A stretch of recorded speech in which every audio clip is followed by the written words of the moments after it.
Hello, this is Prophet Ambi Glow, and I'm back again, and I'm excited because it's the third day that I get to talk, and I'm just excited. Anyways, I'm not gonna go on. I don't want this video to be so long. I don't know, I talk too much and like I ramble. So forgive me for that. I'll get better as time goes on. Um, and God has me to encourage the people that He is moving. And this is really for physical moves because I made a physical move, but you could apply this somehow to a spiritual move. Because I do know God is moving a lot of people. Because we look, we got to get His purpose go. Like we got to get His will done. Okay, it is what it is. We got to get His will done. People need to start living in purpose because the world is getting crazier and crazier, and the longer we have people living out of purpose, all these people are dying for no reason. I'm just saying, they're dying for no reason. So we gotta get it right. So when God calls you, because I know He's calling a lot of people, and whoever sees this video, I pray that it gets to the right person, and their right ears. But when He calls you to move, please do not be afraid. That's what I'm here for. I'm here to say, do not be afraid. Because He may say, in my situation, He may say, leave your job. You may not even have money saved up because you couldn't save anything. He might say, leave your job, leave your family, like just pack light. That's what He told me. He said, pack light. So I didn't carry I ain't get no U-Haul truck and bring my furniture or anything like that. I left it all behind. And God had me in the season earlier where I was like throwing everything out. That was a few months ago at this point, but I was just throwing stuff away. And then He said, pack light. I packed light. Literally everything that I have is in my car right now. So it's important to know when you move to your promised land. I drove. So when you move to your promised land, you may not have a home immediately, okay? And you have to hold fast to Him. Deuteronomy 11. You have to hold fast to Him and obey every command because you want God to be with you. You do not want anything, especially in such a crucial moment. You don't want to move into your promised land and then think you can do it on your own, because you're not going to have any, like, it's going to be rough. It's going to be harder. I honestly would imagine it being harder moving into your promised land and then leaving God last minute, because it's like, well, now you don't know anything. That's where my mind goes. But so I would have to hold on to God. But it's important to know that if you move, you may not have a house immediately. In my situation, God told me to leave everything, literally family, everything. I moved alone. I moved 1,000 miles away from my home. I had no money, no job lined up, no nothing. God said, do not even try to line up a job. Don't even have a plan B, because as we know, with God's plan, it always works out.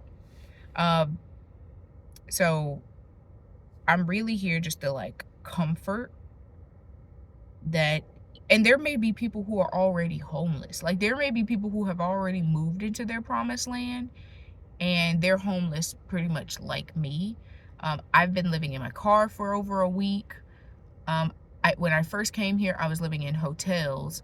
And then that's when I had to move into my car. I met kind people to let me stay in their homes. And that's actually currently where I am now. A sweet girl that I met at church, of course, is allowing me to stay at her house.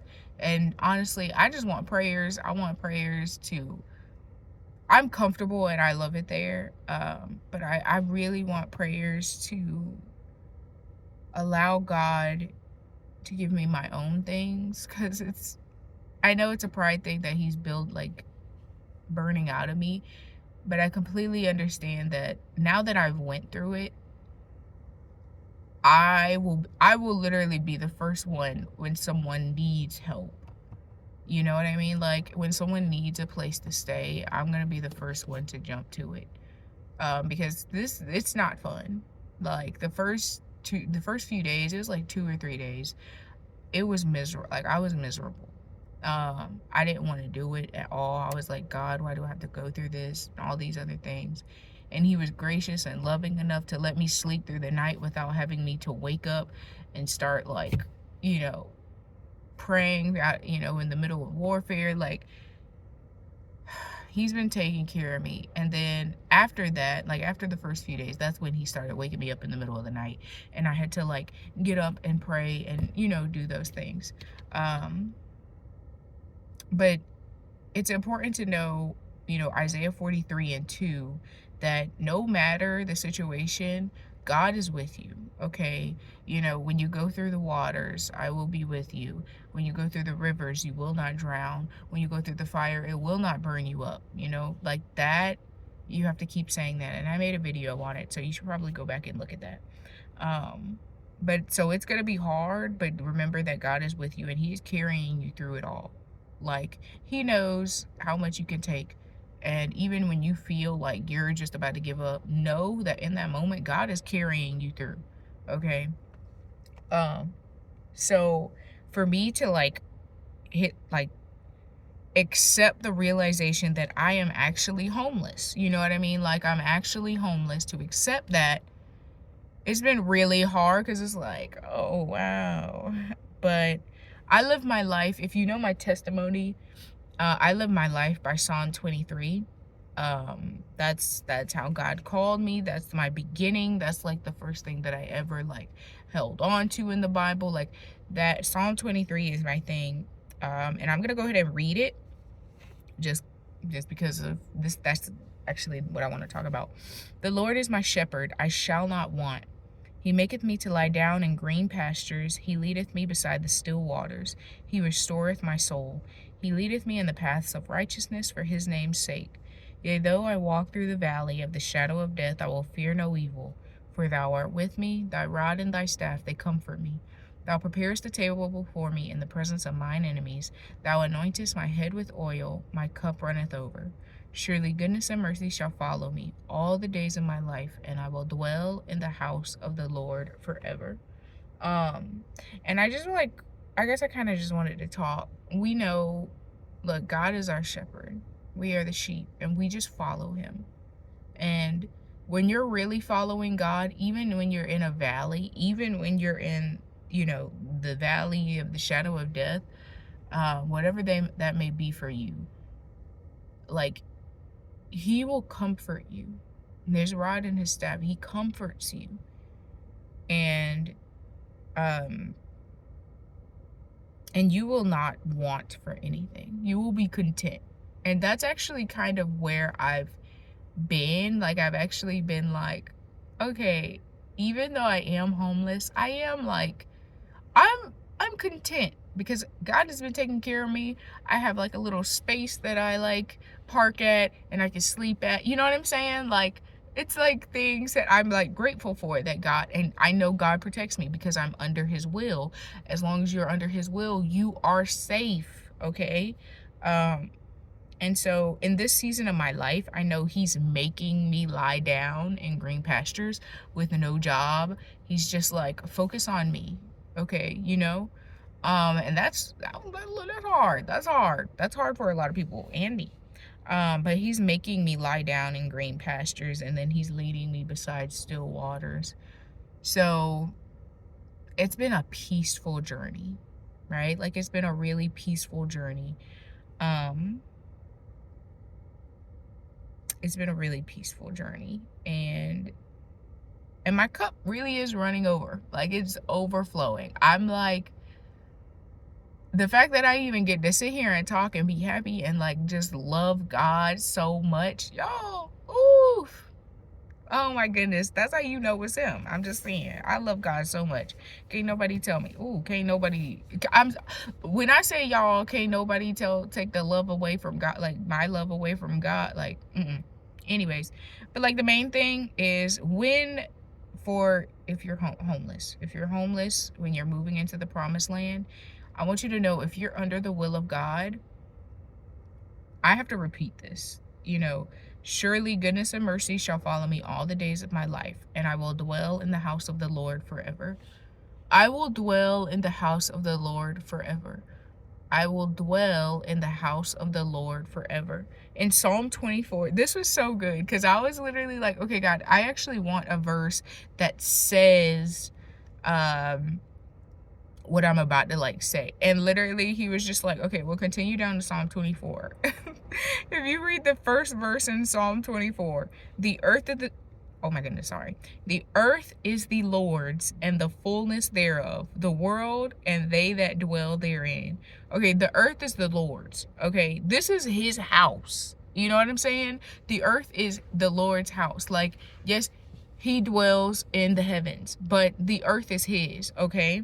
And so when we are under his will, we're dwelling in his house regardless.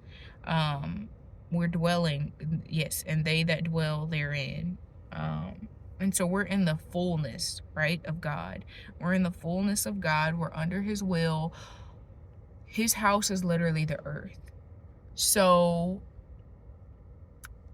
help me, Lord.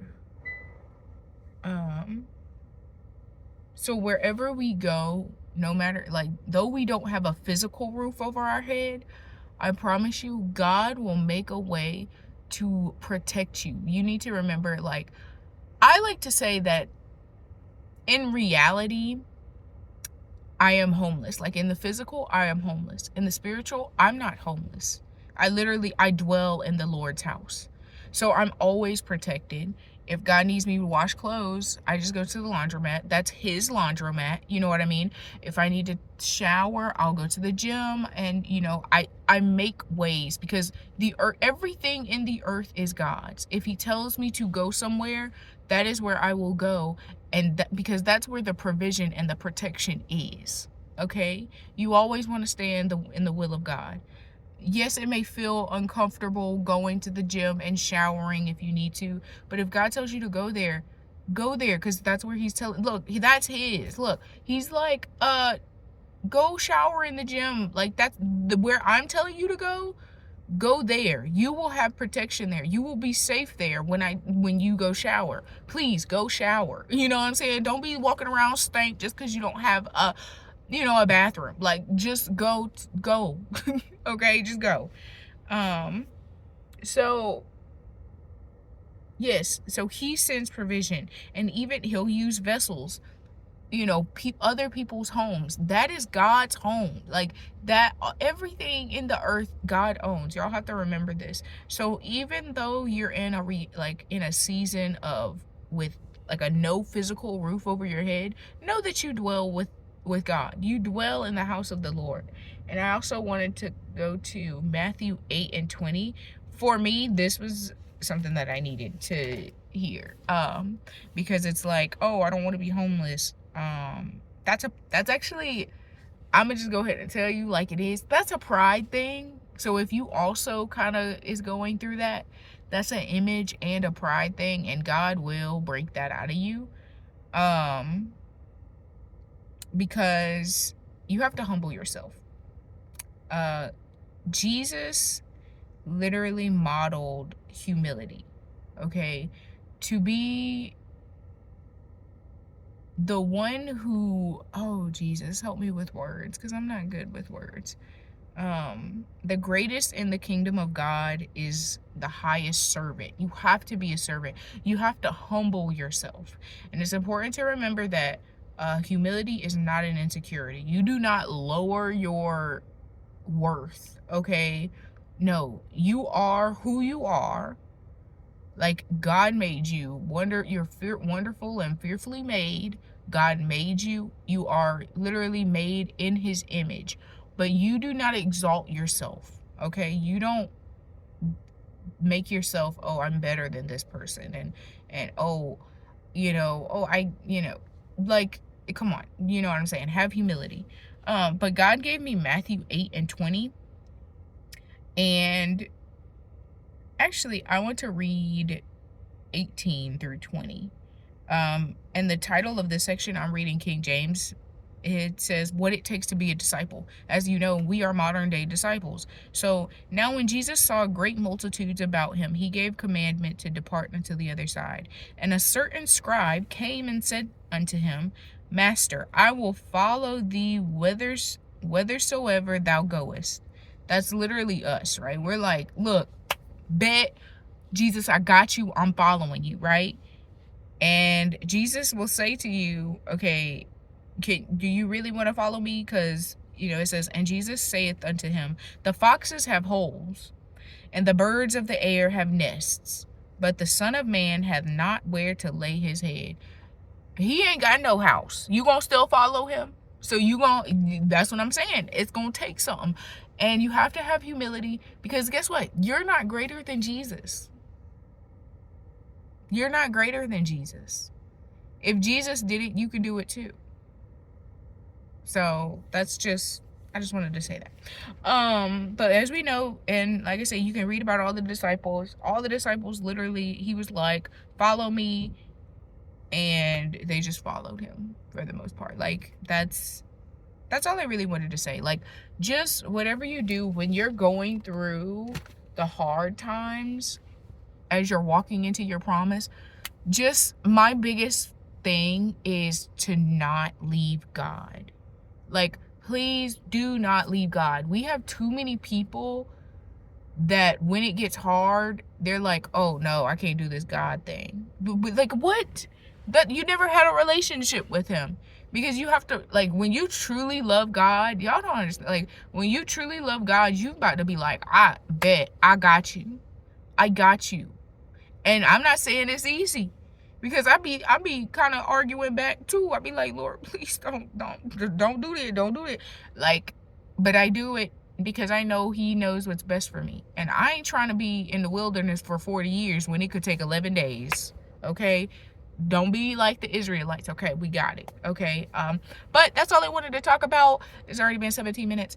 Only if you're led, please sow into my growing ministry. And I know it's all God, because I never asked for this at all. I didn't. And he's got me teaching, which is crazy to me. But yes, he's got me teaching. And so God works in mysterious ways. I didn't ask for this, but I am being obedient unto him. And I love him very much, truly. So please sow to support if you can. Follow, subscribe, all the things on YouTube. I have a blog, thekingdomglow.life, where I share prophetic words, and I even have my testimony on there, and I have a few other things. I hope God, you know, allows me to work on that later more too. What else, Father? What else am I forgetting? I think that's it. If you sow, I know I'll be praying. I'll be praying God blesses you tenfold, hundredfold, thousandfold, millionfold. Like, I'm joking, but but I'm so serious. Because I don't like asking for money. And as you said, like, as I've said before, it's a pride thing, and God is working that out of me. But I'm slowly getting there where I'm like, God, I know this is all you, and this is his gift, and I have to be able to receive it. You know, I struggle receiving things. So yeah, but he's good, and he loves you very much. There's no, like, he loves you, and he just wants people to start, like, really being down for him, because whatever is coming on the earth is not gonna be, it's not gonna be fun. But yes, but that is all. I'll see you in the next video. Bye.